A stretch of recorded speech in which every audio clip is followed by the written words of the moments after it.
Cameras were not allowed in the courtroom this afternoon, but I was able to sit inside during those proceedings. They are stocked full of hygiene kits for anyone who needs it, but this RV in particular is actually a mobile doctor's unit. Earlier today, we ran after him, tried to ask him a couple of questions. And as they trickle out of the stadium, shops across St. Joe say business is picking up. Despite the loss, fans here in Kansas City still filled Union Station to capacity. Why is it so important for you guys to be out here right now with the fans? The reason why it's important is because these fans need to feel us. They need to know what it's like. What was it like to play down in Arizona? What's it like to come back a winner?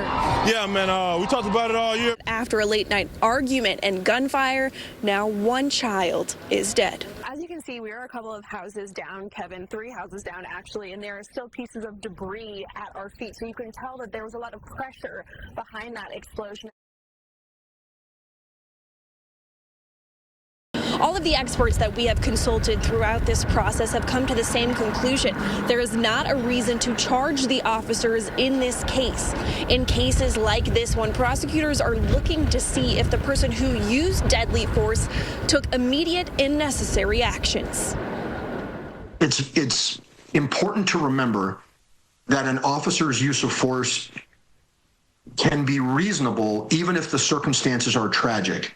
I think we can all agree that this is a tragic circumstance, but just because it's sad and just because it's tragic and unfortunate, and it is, well, that doesn't make the actions of the officer unreasonable, because the officer was using force, using deadly force, using their firearm to defend themselves from being attacked by a large knife. We've previously spoken with Maria Pike's sister, Nina Book. Book was in this afternoon's meeting where the prosecutor's office determined it would not charge the officer responsible for her sister and niece's death.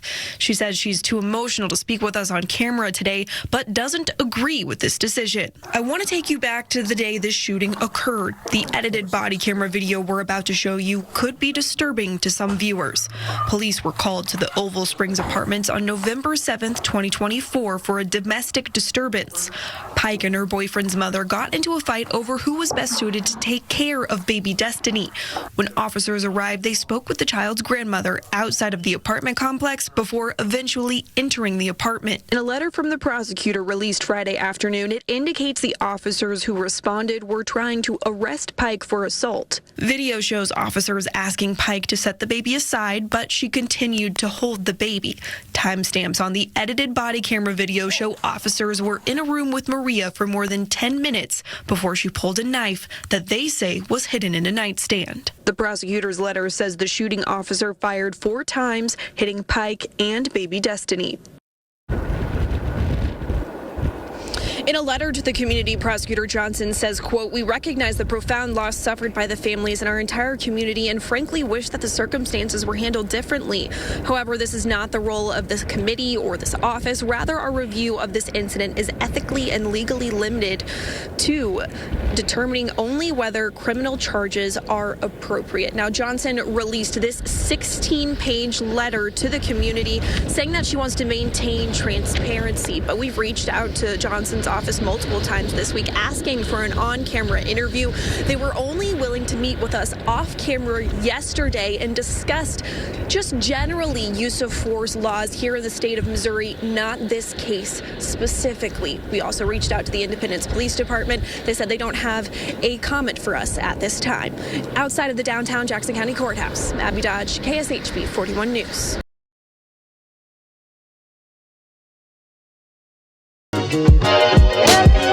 The summer concert season is here. Venues are opening their doors without restrictions of years past. But there's competition when it comes to the concerts you get to see in the Metro. How does a band go from a CD to center stage? We're taking the topic 360, talking to people attending concerts, a concert venue executive, local artist, and venue owner. Live music is the best thing ever. See a whole lot of concerts, all different types, all different kinds. Fans are pulling out all the stops, hopping from venue to venue, hearing their favorite hits after a slow post-pandemic start. I'm just very excited, finally get to do all these plans that I've had. It may sound like a broken record, Local fans want more tour dates. One of my favorite artists is having a tour, and he is going to St. Louis, but he's not coming to Kansas City. I just think it's rude because we're a lot cooler, obviously.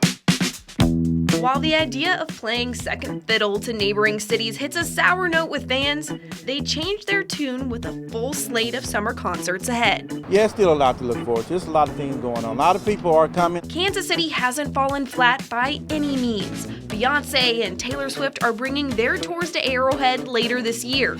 If an artist does skip over the city of fountains, sometimes it has more to do with logistics than a love of the city, something Bill Wah knows a lot about. Is there a best spot? You either want to be in the back row of Box or maybe row 3 or 4 of Plaza. Bill is the vice president of concerts for Starlight. Most artists aren't selling out stadiums. That's where he comes in. At the size of venue we're at, it's really relationship driven. Bill explains it like this. There are a few options for artists when booking a tour. An artist booking agent could work to schedule a venue to play in each city they decide to stop. Another option is a company like AEG or Live Nation buying part or all of an artist's tour. Those companies own or have partnerships with venues across the country. If there's a company-owned venue, that's where the artist is playing for those stops, unless there's a scheduling conflict. When you look at Kansas City's venues, it's ranked 30th for live music. That's coming from concert industry data collector Polestar. Kansas City's kind of a mid-sized town.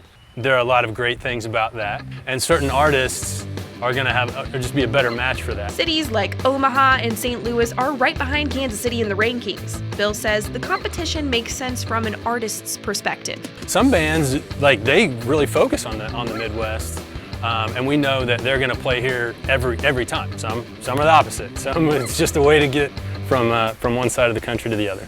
Stepped in with damn Daniels on. Look fly with these, no marathon. Music is a part of Jeff Schaefer's history, and it's part of Kansas City's too, rooted in jazz. On stage, Jeff is flared a rebel. He's been on tours of his own before and says the secret to a good one is playing in areas where you have a following. People are still overlooking what we have here in this market.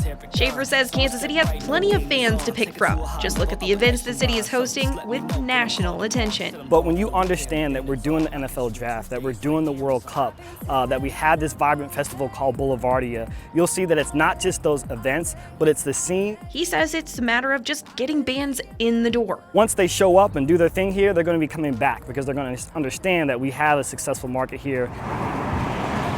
Located in the Crossroads District, Grinders owner Stretch says Kansas City is a must-play for many of the artists he works with. It's really a crossroads between all destinations, so people want to come to Kansas City and have to come through Kansas City. In more than a decade, Stretch has seen their backyard-style concert audience grow. But a big production, even at the largest venues, doesn't mean there's a big payout. Everyone always thinks there's huge money behind this stuff. It takes huge money to do it with a little profit. So there must be a love for live music to keep the tables turning. Go out and support live and local, man. That's what keeps everybody going. No matter which artist stops by, Kansas City's summer soundtrack is already playing.